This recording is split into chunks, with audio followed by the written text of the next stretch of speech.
Big change. Welcome to Toronto. So excited to see parts of Wish.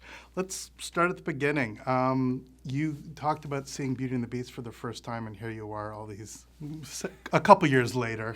If you could talk about just your love of those classic Disney films, and what that brings into this particular production from you. To me, in my generation, I love the Disney songs. When you watch the movie once and you get that sense of wonder and joy, and you want to watch it again and again with your friends and family, that's what I feel like. That's peak Disney for me.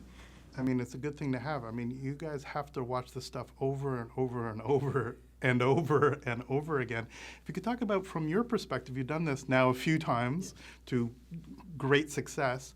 How do you stay fresh after the 3-4 year process that it takes to make a film like this? It's working with an incredible team that inspires us every day. So, for instance, we may get a great script, but then Julia writes a song that then inspires the writer. So you say watching it over again, but every time we watch it, it's evolving, it's changing, it's getting stronger. In terms of the iterative process, I want to know, in terms of the new tools and the new technologies, is it easier or harder now to make the iterative changes sort of in the middle? I know you guys are doing some pretty groundbreaking things into the watercolor look, but is it actually more challenging sort of mid-production to completely shift gears the way some of these productions do? Or is it still you maintain the flexibility required to actually get the finished product? To me, no matter where the technologies has progressed to, it's always coming back to the artists and their process, right? In story, it's the same. I've used many tools in my career, but it's still coming back to the sense of character and the storytelling. And you've seen the incredible transition of technology over these years, but the story still maintains the same. Again, to that point, is it still the same that it was a couple decades ago, that you're 3 years in the process, you're like, we gotta do a 90-degree turn here?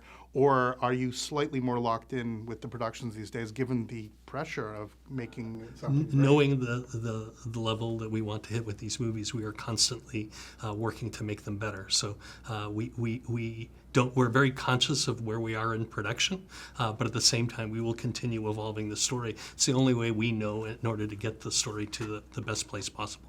But again, we're always conscious of where we are in production. And again, to that point, how do you stay fresh? How do you stay eyes open about the process? Do you take breaks in some ways from the film, or you're just so inside it, or this is what you do for a living, you're just used to this? It's helpful for me to see the film in a big chunk instead of just focusing in silo on something small, right? When I see big picture, there's new things that emerges, and it's great to be working with Chris Buck, because sometimes he sees things that I didn't see, and sometimes I bring up something that he was like, oh, I didn't think about that. So it's very collaborative. We can talk about the balance of performers. You have some big names in here, and you have some sort of, let's call them professional voice actors, names we might not know, but bring so much to films like this, the names that not everybody's going to know walking the red carpet, but bring this life to these Disney characters. We can talk about the balance from production point of view and director point of view of having the sort of, if everyone's a star, the actual stars that we know as stars, but also those that are still bringing so much character and life to these voice characterizations. When we cast, again, we think about character first and what voice can best bring that the animators can really lock onto and have fun with. And so casting is a big process, and so we cast to the character. But like you have Academy Award winners here, but again, if you look at the credits, you will have names that not everybody will know, but these names have been in generations of Disney films. If you could talk about that, about bringing that ensemble together directorially.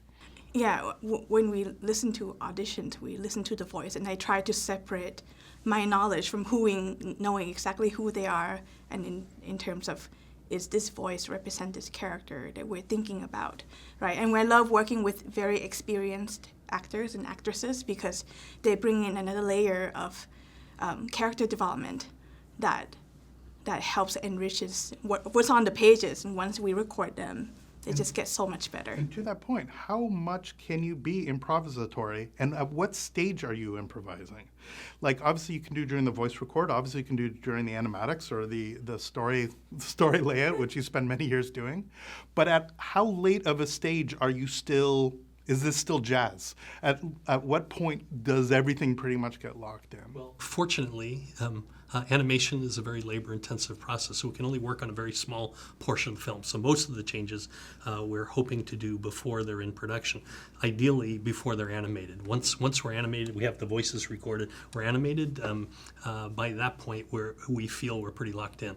There are exceptions to that, of course, but in general, we try not to Yeah. break things as we're going through. And then I guess last question, if you could talk about the music. Obviously, it's an incredibly critical point.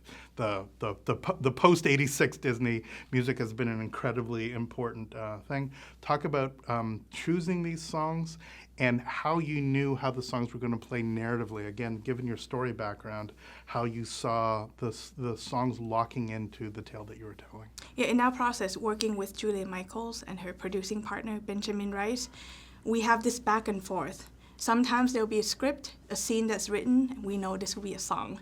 But in general sense, this is how the character will grow from point A to point B. And sometimes, like this wish, Julia wrote that song even before we have stories around it. And we're so inspired by what she wrote that we start adjusting the area around the song to support her vision. And again, we do have to wrap, but I just have to get to this point about music.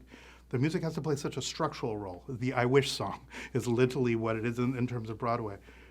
How do you divorce the mechanics of it all, the mechanics of animation, and embrace it as the storytelling, the emotionality of not just looking at these as individual shots and individual sequences, but seeing it as something that we as an audience are going to embrace? Yeah, we didn't really assign, like, this is the spot where the song would go, right? In musical, when you have so much emotion that you just cannot express it with words, you just have to sing. And we look at our story, and these will be tentpole moments that start to emerge us and telling us where this needs to be a song. That's how we approach this movie. And you don't get sick of the songs. No. In fact, we always tell the script writer that you're going to write your best scene and just know it's probably going to get turned into a song. Perfect. Thank you guys so much. Thank you. Congratulations Thank you. on the film. All right, It looks thanks. very beautiful. Can't wait to see it. Thank you. All the best. Take care.